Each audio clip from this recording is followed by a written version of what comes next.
सामर्थ्यवान नहीं थी कि मैं इसे ललकार करके बोल सकता। भीष्म जी अगर विरुद्ध होकर के खड़े हो जाते तो महाभारत ही ना होता। मूल बात है इसमें श्री कृष्ण का संकल्प, वो जो करवाना चाहते वही होता है। अगर भीष्म जी उस समय बोल देते तो भगवान का वस्त्रावतार ना होता। अगर भीष्म जी कह रहे तो भगवान का जो अवतार होने वाला है वस्त्रावतार वो ना होता।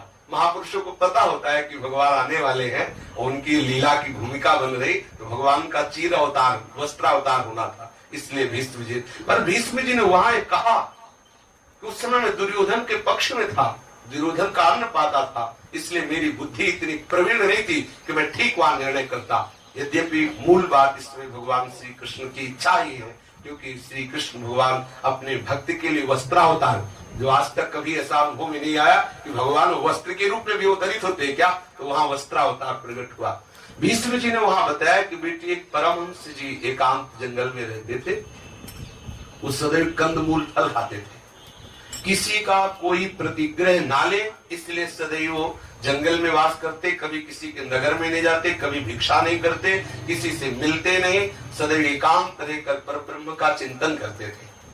एक दिन कोई राजा वहां से निकला, देखा कि बहुत अच्छे महात्मा विराजमान है, तो जाके प्रणाम किया और प्रार्थना की कि महाराज हमारी कुटिया को पावन कीजिए, महल में आइए और प्रसाद पाइए।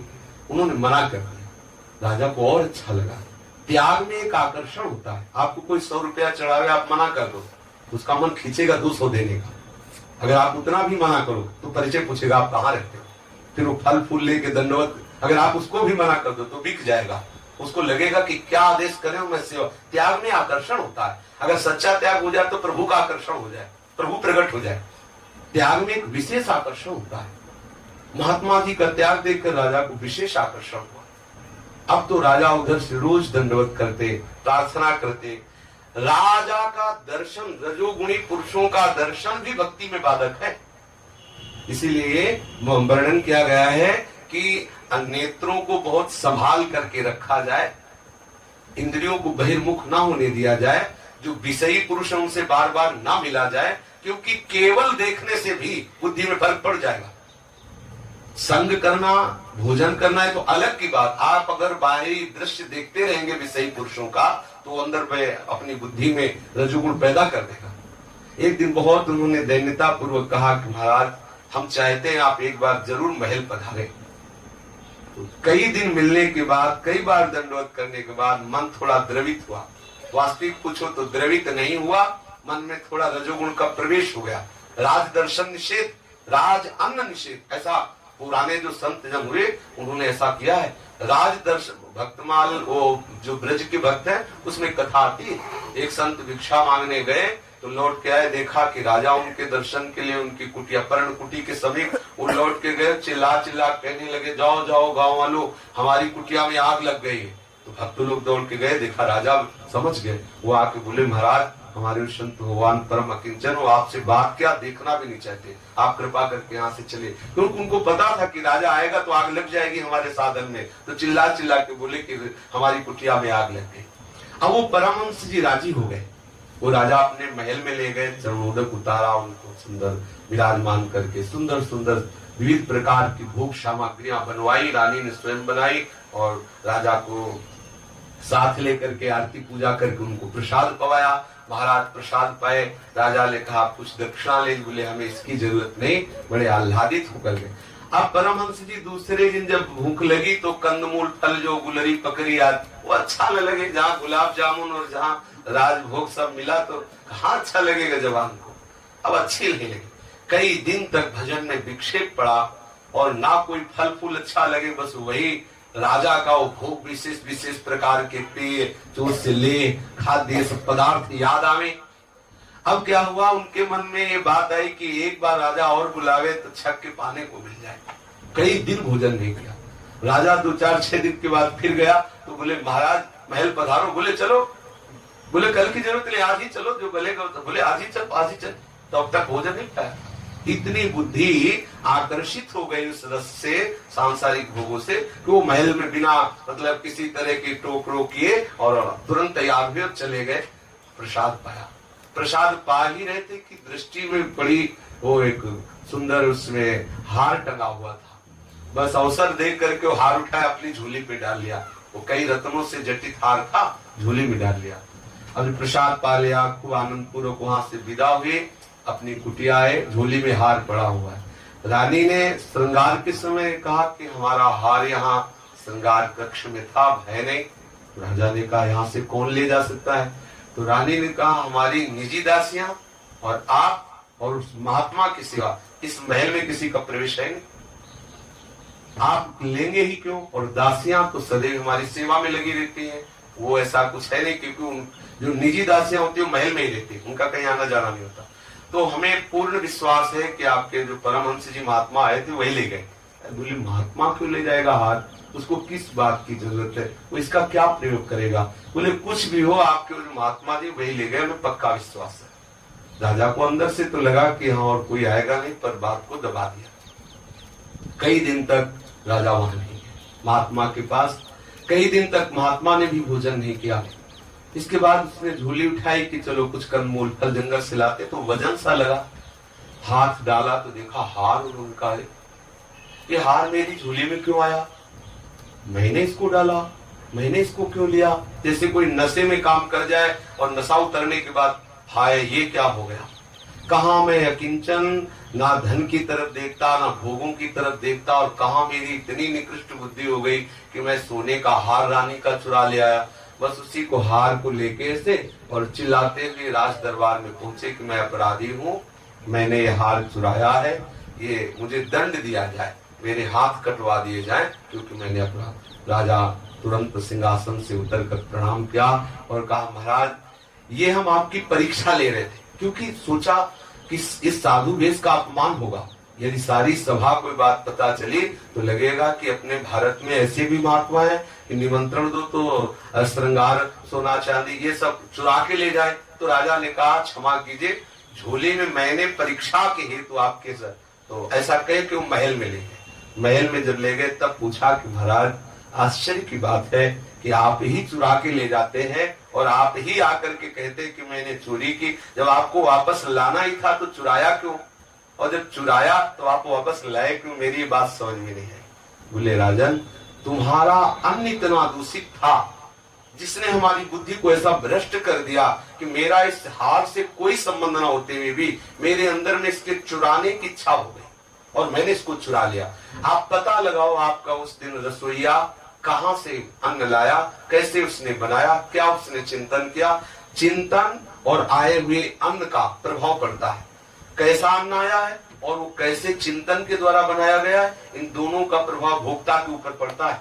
इसीलिए साधु महात्मा प्राय भिक्षावृत्ति स्वीकार करते, क्योंकि जो भिक्षान्न होता है ना वो परम पवित्र होता है। चाहे जिस भाव से कोई बना के दे कोई फर्क नहीं पड़ेगा, हमारी झोली में आते हुए शुद्ध मनिया हो जाता है और भगवत स्वरूप हो जाता है। भिक्षान्न जो है, क्योंकि आचार्यों ने आज्ञा की, भूख लगे वो मांग खाऊंगो गिनो सांझ सवेरो, ब्रजवासिन के भूख टूक और घर घर छाछ महेरो, ऐसा आज्ञा किया। भिक्षान्नम के लिए हर आचार्य ने आज्ञा की कि भिक्षा के द्वारा साधु अपना उदर पोषण करे। पता लगाया गया तो एक स्वर्णकार जो है किसी के बेटी का ब्याह था तो उसने सोने को दिया था कि आप आभूषण बना दीजिए, तो उसने आभूषण के जो स्वर्ण लिया उसमें तो नकली मिलाकर सब मिलावट का दे दिया, असली रख लिया। जब परिवार वालों को पता चला तो बड़ा कोशा कि तुम्हारे पिता ने हमें नकली आभूषण दिए, तो बेटी जो है उस क्षोभ को बर्दाश्त नहीं कर पाई और आत्महत्या कर लिया। उस बेटी की आत्महत्या करने पर मामला राजकीय विभाग में आया। जब जांच की गई तो स्वर्णकार दोषी पाया गया, पूरा उसका स्वर्ण जब्त कर लिया गया। स्वर्णकार का वो अपवित्र धन खजाने में आने से पूरा धन पवित्र हो गया और उसी धन से महात्मा का जो भोजन बना तो महात्मा की बुद्धि अपवित्र हो गई और वो स्वर्ण की ही चोरी की। तब भीष्म जी ने बताया कि ऐसे ऐसे परम हंसों को भी अगर दूषित अन्न मिल जाए तो उनकी बुद्धि में फर्क पड़ जाता है। वे फिर मैं तो दुर्योधन के पक्ष में था, प्रगट में उसके आश्रित दिखाई दे रहा था, इसीलिए मेरे बुद्धि में ताकत नहीं थी कि उस समय ठीक निर्णय करके हम तुम्हें बता सकते। तो ये सावधानी रखनी, एकांतवास करते हुए शुद्ध भोजन के द्वारा। ये हम एक कपड़ा ये साल 2 साल तो चलेगा ना, चला, जरूरी थोड़ी कि हमें 14 वस्त्र रखने की जरूरत है। किसी गरीब वैष्णव से अगर हम मांगेंगे तो बड़े कष्ट से वो देगा या चला, और इस वस्त्र को अगर हम 5 साल चलाना चाहे तो चल सकता है, जितनी आवश्यकता उतना ओढ़े और कम धोए तो कम समय में ये मतलब बहुत समय लगेगा तब कहीं फटेगा। हमें हमारे जीवन में बड़ा लाभ मिले। अधिक अधिक वस्त्र संग्रह करना, अच्छे अच्छे भोजन पाना, ज्यादा धन संग्रह, ये सब बुद्धि को भ्रष्ट करने वाला है। आज जो हम लोग परमार्थ से रहित होकर के बैंक बैलेंस, कितना बड़ा अनर्थ, जो हमारी बाधा है उसको हम समझ रहे हैं कि कृपा है। बोले कितने बोले हमारे 50 लाख जमा है बैंक में, बोलो ये बाधा। जो कंचन कामिनी कीर्ति हमें श्री जी से मिलने के लिए बाधा है, हम उसी को बैंक बैलेंस करके अपना गर्व मानते हैं कि हम बड़े मतलब भाग्यशाली, हमारे ऊपर बड़ी कृपा है। बोले 50 करोड़ महात्मा के पास जमा है, क्या हुआ, होगा कैसे? अगर धन का बल है, अगर लोक व्यवहार का बल है, अगर विशेष विशेष कीर्ति सम्मान की आकांक्षा है, तो हम लोग भगवत मार्ग से भटक गए। भगवत मार्ग से भटकने के कारण ये अच्छा लगता है। नहीं तो जैसे बमन जो है, जो बमन है उल्टी है, किसको अच्छा लगता है? कुत्ते को ही अच्छा लगता है। क्यों जी महाराज? बमन जो है वो बमन कुत्ते को ही अच्छा लगता है। ऐसे जो भगवत भक्त जन है, उनके लिए संसार के जितने विषय भोग हैं वो सब बमन के तुल्य दिखाई देते हैं। अगर वो अच्छा लग रहा है तो गोस्वामी तुलसीदास जी ने कहा है कि जैसे कुत्ता घर घर भटकता है, उसके ऊपर पद त्राण बजे, जूता बजता है, फिर भी उसी दरवाजे में जाता है, ऐसे बार बार मन विषयों के सेवन के लिए जा रहा है, बार बार क्लेश और अपमान उसे प्राप्त हो रहा है, पर वो प्रियाप्तितम के चरणारविंद की तरफ नहीं बढ़ रहा। यदि हमें विषय बमन जैसे दिखाई दे तो समझ लो हमारे ऊपर कृपा है। यदि रुपए पैसे कपड़ा लत्ता खान पान में अच्छी महत्व बुद्धि हो कंचन का, तो समझ लो कि हम भटक गए हैं। खुद की पहचान कर लो। दूसरे को दिखावा करने से क्या, दूसरा कहे कि आप बहुत बड़े परम हम तो क्या मिल जाए भैया, दूसरा कहे पाखंडी हो, हमारा चित्त श्री जी में लगा, क्या बिगड़ गया? हमारे हृदय में तो शीतलता है, बाहर से कोई कुछ बोलता रहे। अगर हमारा हृदय चल रहा है कामना से और बाहर कोई कहे बहुत बड़े सिद्ध महात्मा, होगा क्या उससे? उसे क्या हो? पेट तो हमारा भूख से तड़प रहा है, लोग कह रहे बड़ा माल छाले, तो होगा क्या उससे? और अंदर बढ़िया हलवा खीर पाए चक्कर टहल रहे हो, बाहर लोग कह रहे बड़ा दलिद्र भूखों मर रहा, उसे हमें क्या फर्क पड़ेगा? बाहर जो बोलते बोलते रहे। हमें एकांत अच्छा रखना है, भोजन शुद्ध रखना है, संग ठीक रखना है, निरंतर भजन करना है। देखो कितना आनंद है। अगर ऐसे में आनंद न मिला भैया तो हमें लगता है कि अब ऐसा चांस तो बार बार मिलेगा नहीं है। जिस आनंद के लिए हमें जन्म मिला उसी आनंद महाराज जी, अब ये कलह अशांति क्लेश चिंता ये सब माधुकरी वृत्ति से चिंतन करो। श्री जी का माधुकरी वृत्ति से अपने उदर का पोषण करते। अगर गृहस्थ हो तो तुमने जो घर गृहस्थी में धन कमाए उसके द्वारा रूखा सूखा खाओ, वृंदावन वास करो, किसी का दिया हुआ ना पाओ। गृहस्थी को नियम रखना चाहिए।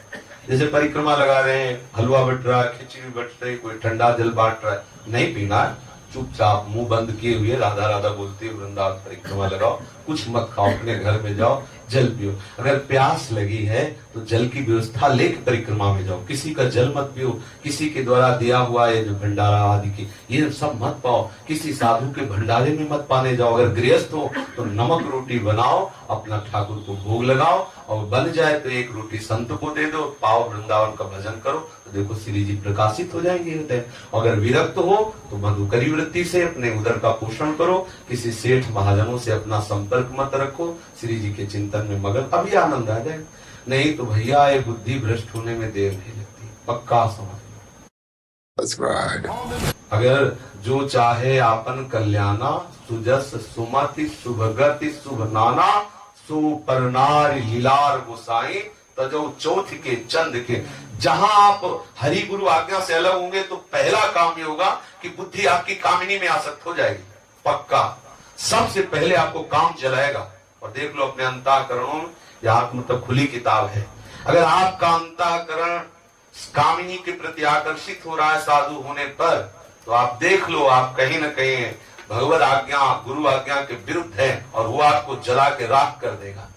दूसरी बात, अगर कहीं धर्म विरुद्ध आचरण है तो रुपया के प्रति महत्व बुद्धि हो जाएगी। तीसरी बात, शरीर प्रिय लगने लगेगा और शरीर का सम्मान प्रिय लगेगा। साधक चौपट हो गया, सर्वनाश हो गया साधक का। उसी को हम सौभाग्य समझते हैं। कितनी उल्टी बुद्धि, आज हम उसी को सौभाग्य समझते हैं। हमारे मनोवांछित भोग हमें प्राप्त हो जाए, हमारे ऊपर लाडली की बहुत कृपा है, हम ऐसा बोलेंगे। नहीं, ये लाडली की कृपा नहीं।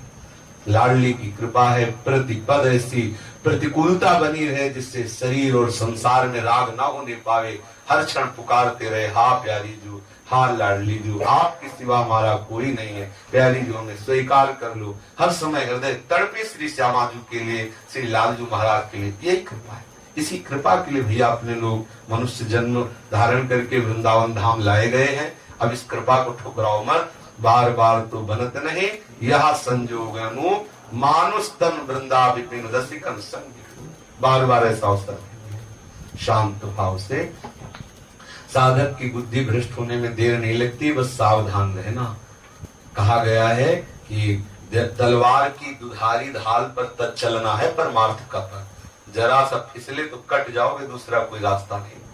साधु मार्ग में चलने का मतलब क्या है? तलवार की धार पर चलना। ध्रुवदास जी कहते हैं आग के पुंज में मोम के घोड़े पे बैठ के जाना है।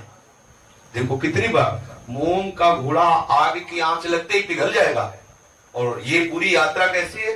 बोले चढ़ी के मैन तुरंग पे चलिबो पावक माए, ये कठिन है, सबको निभा। बोले मोम के घोड़े पर बैठ करके आग से चलना कितनी कठिन बात। उसमें का ज्ञान के पंथ कृपान के धारा परत खगेश लगे की बात। थोड़ा सावधानी चाहिए, सावधानी चाहिए। पक्का समझ लो, हमारे जगत गुरु भगवान सबसे पहले आपको आदेश कर देते कि ये मार्ग मत जाओ, धोखा है। कहीं भी कोई अगर कहे हम जानते नहीं है तो ऐसी हम बात नहीं मानेंगे। गुरु के रूप में और अंतर्यामी के रूप में हमारे प्रभु सबको आदेश करते रहते, तुम गलत जा रहे हो, गलत जा रहे हो। लेकिन वो मन, वो बुद्धि का आश्रय लेने वाला साधक जो संसार में फंसा हुआ, वो नहीं जानता है गुरु अल्पज्ञ है, अपने बड़ा ज्ञानी समझता है, तभी उसको उसी मलमूत्र के द्वारों को चाटने के लिए विवश कर दिया जाता है। ले वो पशुओं की धरा की स्थिति प्रदान के गुरु और शास्त्र की आज्ञा का उल्लंघन करे, जा उसी मलमूत्र जनित संसार को चाट और उसी बार बार भ्रमित हो और सड़ जाके उसी जो शास्त्र और गुरु की आज्ञा का पालन करता है उस भव समुद्र से पार कर जीते जी क्या मिलेगा, और मरने के बाद वो नरकों की यंत्रणा मिलेगी कि जिसे तुम सोच नहीं सकते। यहाँ तुम सोचो कि दूसरे को हम गाली दे, चोरी करें, क्या होगा, लेकिन जब पुलिस पकड़ेगी ना तब पता चलेगा। यहाँ भी देखो कितनी पिटाई होती है। ऐसे ही यमपुरी में पूर्ण व्यवस्था है, वहां अपने लोगों के लिए कर लो यहाँ मनमानी। जैसी हरिवंश नर्क गति दुर्भर, यम द्वारे कटियत नक्षी के। हम चाहे जितना विद्वान बने, पीछे गंदा काम करेंगे तो अखिल लोक चूड़ामणि प्रभु देख रहे हैं और उसका न्याय होगा, आपको दंड दिया जाएगा। सबसे पहला दंड की दोबारा मनुष्य शरीर नहीं मिलेगा।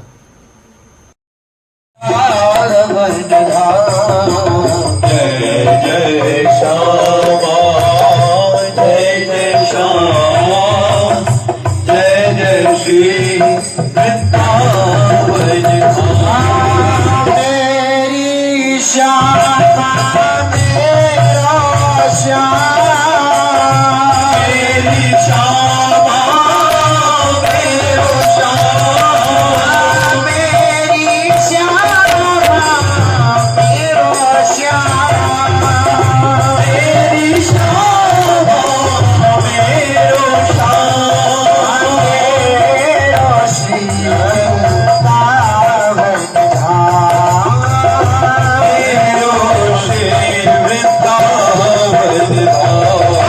जय जय श्यामा, जय जय श्यामा, जय जय श्यामा, जय